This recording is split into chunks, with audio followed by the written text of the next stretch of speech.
Bonjour à tous les amis, j'espère que vous allez bien. Aujourd'hui on se retrouve pour une nouvelle vidéo. Aujourd'hui les amis, on va parler simplement du retour de Pedri, de blessure. On sait que Pedri a une grosse blessure musculaire et devrait revenir dans les prochains matchs. On va voir les amis dans cette vidéo donc combien de matchs va-t-il être de retour. Est-ce qu'il va être prêt pour le Classico, pour la LDC, etc. etc. Restez bien jusqu'à la fin de la vidéo, c'est très important pour avoir toutes les informations. Nous on perd pas plus de temps, c'est parti pour la vidéo.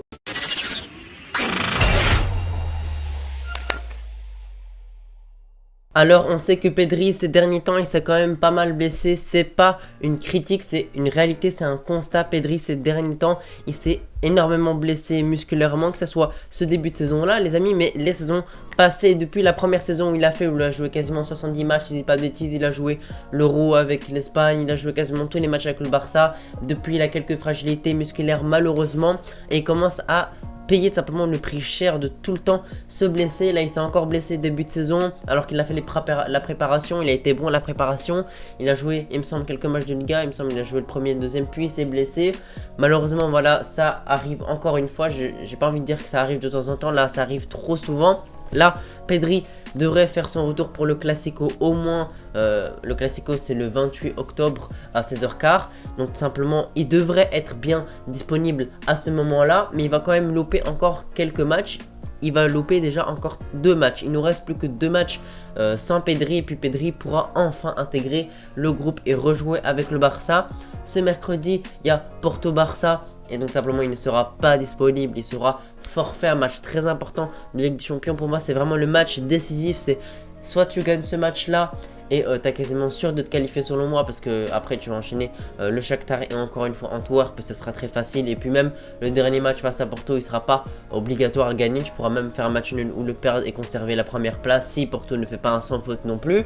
Et puis Grenade-Barcelone le 8 octobre ça devrait aller également, parce que bon les amis c'est Grenade, voilà, même si on a quand même fait un match nul de 2 contre Majorque, mais quand même les amis c'est Grenade et donc ça devrait quand même aller sans Pedri. On va pas dire que voilà on a perdu des points à cause de l'absence de Pedri, non pas du tout. Donc on pourrait se passer simplement de Pedri dans ces 2 matchs là, en tout cas on n'a pas le choix, mais il devrait revenir simplement le 22 octobre face à l'Athletic Bilbao. On sait que Pedri c'est vraiment très important qu'il soit disponible pour le Classico, parce que déjà De Jong a été blessé, donc on a perdu encore un gros milieu, un milieu très important pour le FC Barcelone. Donc la titularisation de Pedri est très importante, parce que selon moi Oriol Romeu ne doit pas jouer contre le Real Madrid. On doit avoir un milieu Pedri, Gavi et Gundogan, c'est le meilleur milieu qu'on peut avoir en comptant les absences. Donc il nous faut absolument ce milieu là pour le Classico et on espère qu'il sera apte à 100% physiquement pour le Classico. Déjà il devrait revenir le 22 contre l'Athletic Bilbao. Et le Classico c'est 6 jours plus tard, donc tout simplement il pourra jouer quelques minutes contre l'Athletic Bilbao. En plus il y a un match après le 25 contre le Shakhtar, il pourrait pourquoi pas jouer quelques minutes, voire une mi-temps, une deuxième mi-temps ou quoi, peu importe. Et puis jouer quasiment l'intégralité du match face au Real Madrid. En plus c'est pas au Camp Nou, je vais dire c'est à domicile, c'est à notre stade, je sais pas le prononcer, mais en tout cas c'est notre stade. Donc on va jouer à domicile contre le Real Madrid et ce match va être vraiment important, parce que là on a 2 matchs de Liga que pour moi on doit absolument gagner, prendre 6 points sur ces 2 matchs là avant le Classico. Si le Real va gagner ces 2 prochains matchs également, on sera 1 point de retard et donc il faut absolument les taper pour prendre l'avance et commencer à essayer de les distancer, parce que le Real Madrid cette saison ça va vraiment être très compliqué, simplement qu'ils perdent des points. C'est pas comme la saison passée, pour moi ils vont vraiment être très coriaces cette saison, et donc c'est vraiment plus que primordial de gagner ces 2 matchs de Liga face à Grenade et face à l'Athletic avant de jouer le Classico. Et bien évidemment un Classico ça se joue pas, ça se gagne, on doit absolument gagner lors de ce Classico, c'est vraiment quelque chose d'important. Bien évidemment je vous dis qu'il sera de retour face à l'Athletic Bilbao, mais après faut pas le presser. Imaginons qu'il soit pas prêt physiquement pour jouer contre l'Athletic, bien évidemment faut reporter son retour, le faire jouer pourquoi pas en Ligue des Champions contre le Shakhtar quelques jours plus tard. Il me semble c'est le 25, ouais c'est le 25 octobre à la place du 22. Pourquoi pas, s'il n'est pas assez prêt et s'il n'est encore pas prêt pour le 25, on peut le faire jouer pour le Classico le 28, mais bien évidemment pas titulaire, et le faire rentrer dans les 15-20 dernières minutes selon la forme physique où il est. S'il est capable de jouer une mi-temps, bah, il jouera une mi-temps. S'il est capable de jouer 20 minutes, il va jouer 20 minutes, etc. Vous m'avez compris, parce qu'il ne faut pas le presser. Déjà que c'est un joueur qui est fragile malheureusement. Là c'est un constat, faut le dire les amis. C'est un joueur fragile qui se blesse trop souvent. faut pas prendre de risque avec ce genre de joueur. Parce que si on fait précipiter son retour, imaginons, il joue contre l'Athletic, il joue, je sais pas moi, 30 minutes, il se blesse, et là, il empire, il fait une rechute, il se blesse encore pendant plusieurs mois, et franchement, après, tu rentres simplement dans un cercle vicieux où tu reviens de blessure, tu te blesses, tu reviens de blessure, tu te blesses, tu rechutes, tu rechutes.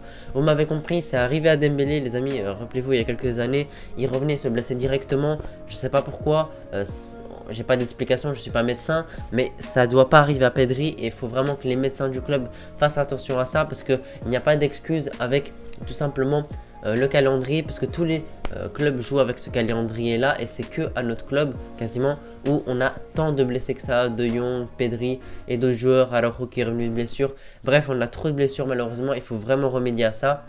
En tout cas, Pedri, son retour va vraiment être très bénéfique pour le FC Barcelone. Oui, mais il ne faut pas le presser parce que Pedri, c'est notre meilleur milieu selon moi. C'est notre créateur, c'est le joueur qui crée des occasions, c'est le joueur qui marque parfois.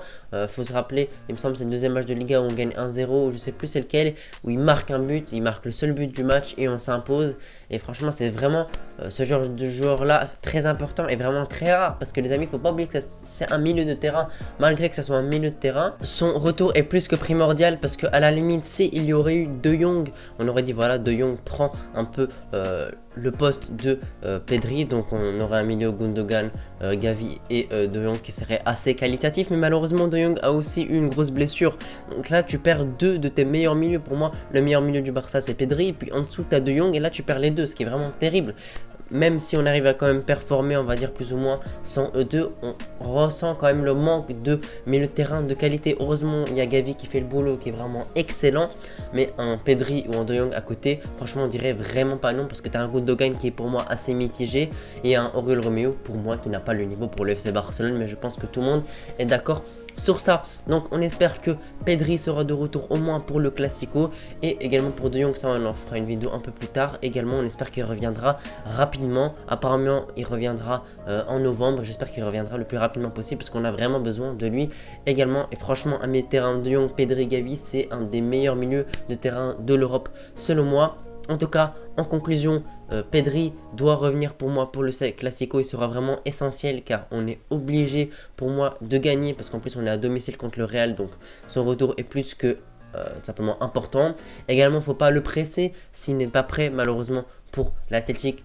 Il peut jouer contre le Shakhtar. S'il n'est pas prêt pour le Shakhtar, il pourra jouer un peu pour le Real, contre le Real. Et par contre, s'il n'est pas prêt pour le Real, il ne faut pas le précipiter parce qu'une rechute est très vite arrivée. Voilà les amis, j'espère que vous avez apprécié cette vidéo. Si vous l'avez apprécié, n'oubliez pas de vous abonner et de lâcher un pouce bleu. On se retrouve pour une prochaine vidéo. Allez les amis, ciao.